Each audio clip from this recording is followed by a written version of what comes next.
Look at those eyes.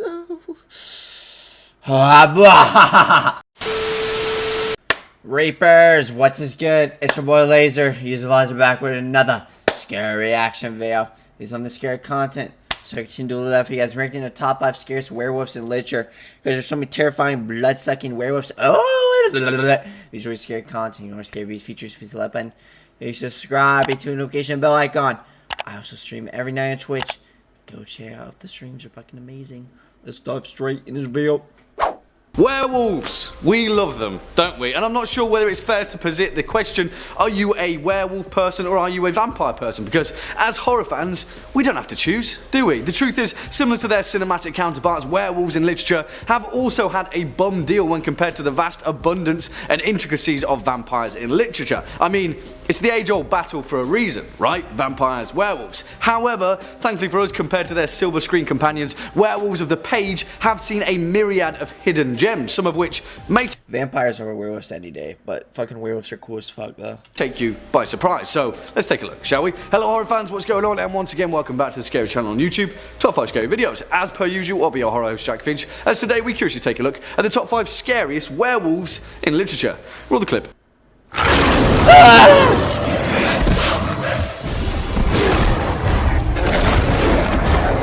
What movie is this from? Damn!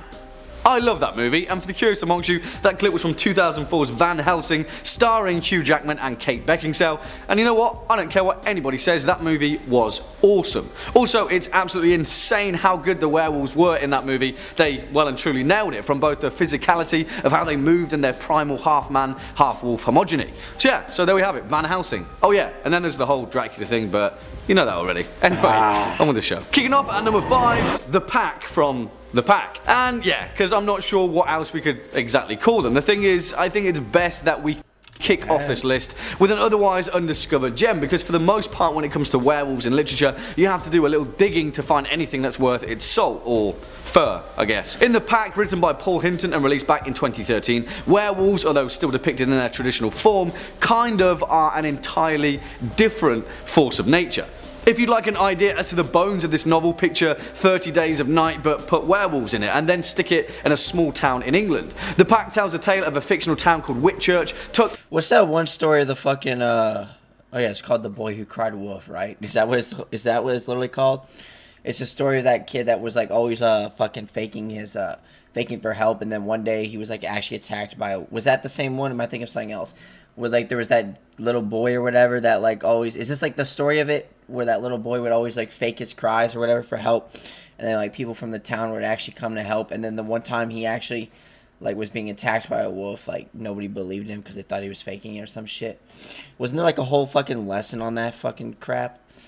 Like, bro, in other words, we could compare this to you know, you're fucking someone, bro, and you decide not to pull out one day, even though you lied so many times and said you did, but you didn't.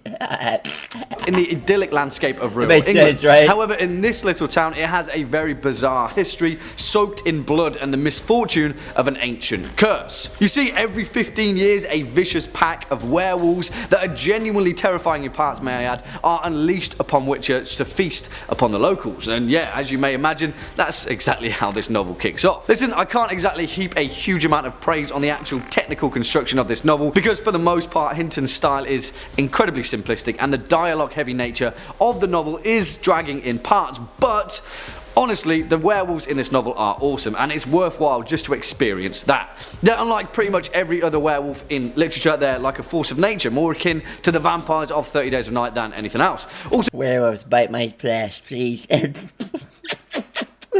So if you enjoyed Neil Marshall's awesome movie Dog Soldiers, then you will adore this book. It's got the same British charm to it and a similar set of true grit characters. Yeah, The Pack. It's worth a read. Swinging in at number 4, Reverend Lowe, The Cycle of the Werewolf.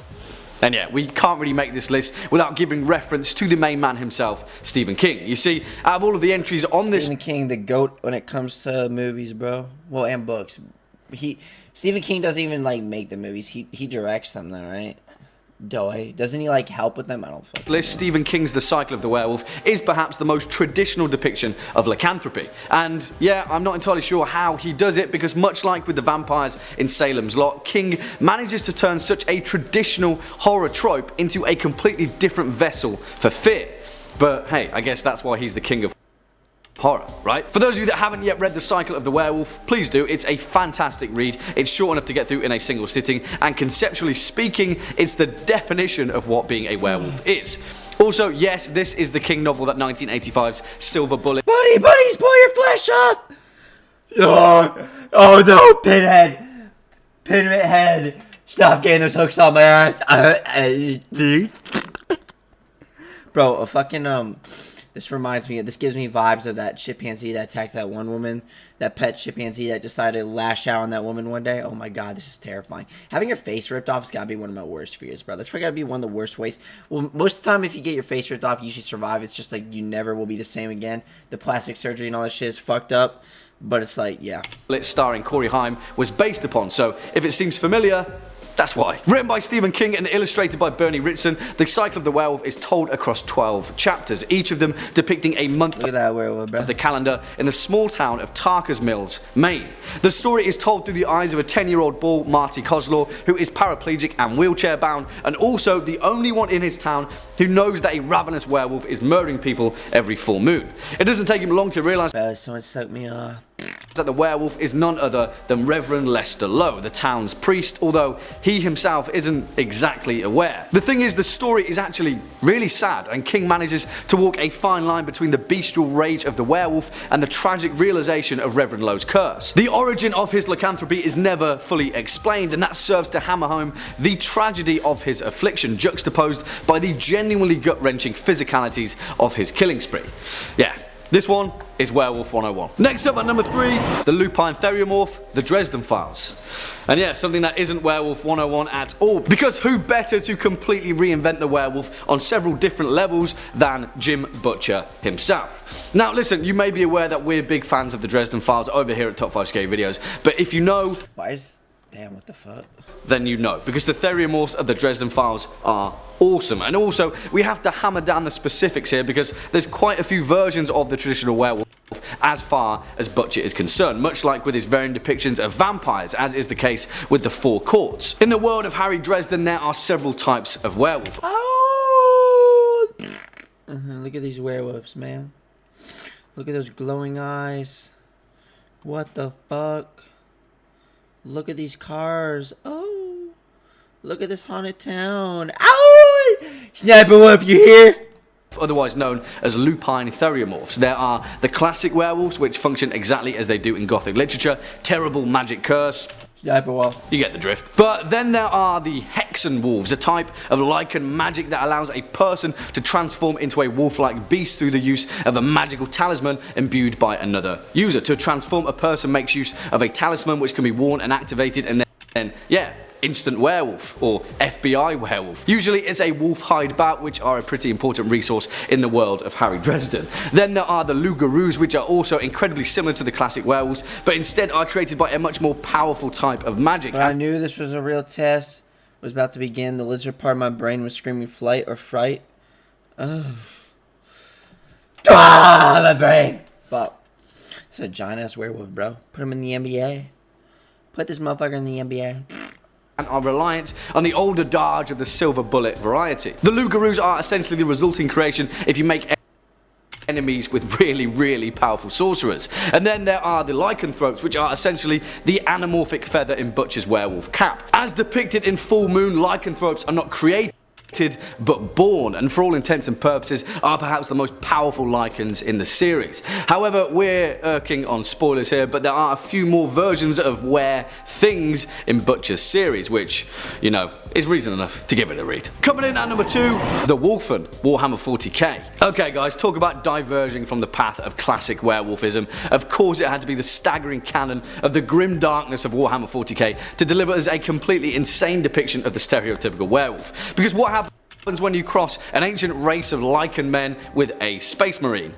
Yeah, the Wolfen, that's exactly what you get. And if you know anything about the vast lore behind Warhammer 40k, you'll know that these guys are one of the most savage and frighteningly efficient fighting forces in the whole of the Space Marines. And also the creation of the Wolfen is something else entirely, so much so I'm pretty sure there is nothing else like it in werewolf fiction, although it is kind of close to the Trial of the Grasses in the Witcher series, which is pretty cool actually, and another reason to read The Witcher. As described in texts of the Terran Empire, the Wolfen are this type of shit you would see out like fucking World of Warcraft, bro. This is like the most World of Warcraft fucking creature of all time, man.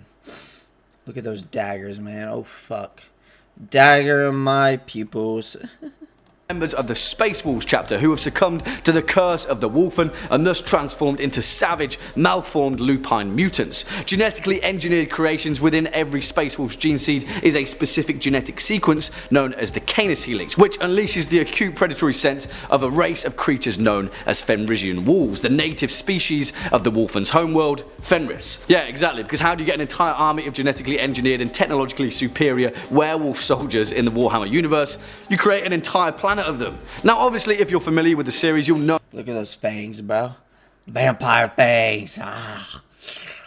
I need fangs myself. That the Space Wolves are an incredibly powerful sect of Space Marines and by extension a critical arm of the Empire, but in this case Space Wolves is very much indeed taken literally. Space werewolves. There we have it. And finally, well, I mean, there's space clowns. There's literally a whole movie from clowns from outer space. I played a whole game on it. At number one spot, 𝐭𝐸𝐸, the Silmarillion.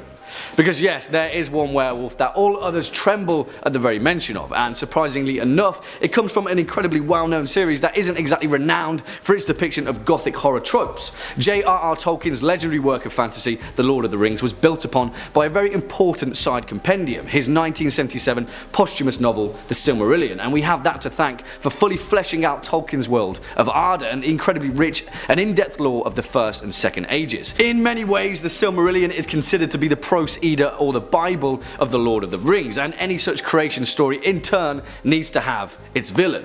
That villain is a figure known as Morgoth, the progenitor of all evil in Arda, and the one— Is that the one he's talking about right now? Oh my god. Look at those eyes, bro. Holy shit. Oh. Very cute. Responsible for creating some of the most vile evils in the whole of Middle-earth. One of those is Ungoliant, the giant spider mother of Shelob, and the other is Draugluin, the first of the werewolves. But in this case, they both pale in comparison to the power of 𝐭𝐸𝐸, offspring. Look at his fire on his head, bro. Look at the fire around him. Wow, look at the fire around him. Holy shit. I want to lick that. I want to lick that. Oh shit, I want to lick that. Ah, my tongue. Of Draugluin, and the greatest and most powerful werewolf to have ever lived. Otherwise known as the Red Maw and the Jaws of Thirst, his eyes burn like red coals and his teeth were poisoned as the spears of the Orcish legions. He was reared by Morgoth as a line of defense against Húin, the white wolfhound of the Valar, and was charged with defending the Gate of Angband, where he eventually went on a madness-induced warpath, slaying everything and anything that stood in his path. You see, the thing is, although Tolkien's depiction of werewolves aren't exactly in line with many of the other mechanics of the creatures, they are the literal definition of the primal rage and bestial wrath that werewolves represent. Look at those eyes. These werewolves aren't trapped men, but instead they're servants of evil itself, bred by Morgoth from wolves and then inhabited by spirits of pure evil. And 𝐭𝐸𝐸, yeah, he's the baddest of them all. Well, there we have it, horror fans. Well, guys, that's it for this video. Hope you enjoyed it, guys. Which one of those scary werewolves was the most interesting to you? If you enjoy scary content, you know what scary features to do. I'll see you next one. Peace. Extra large money.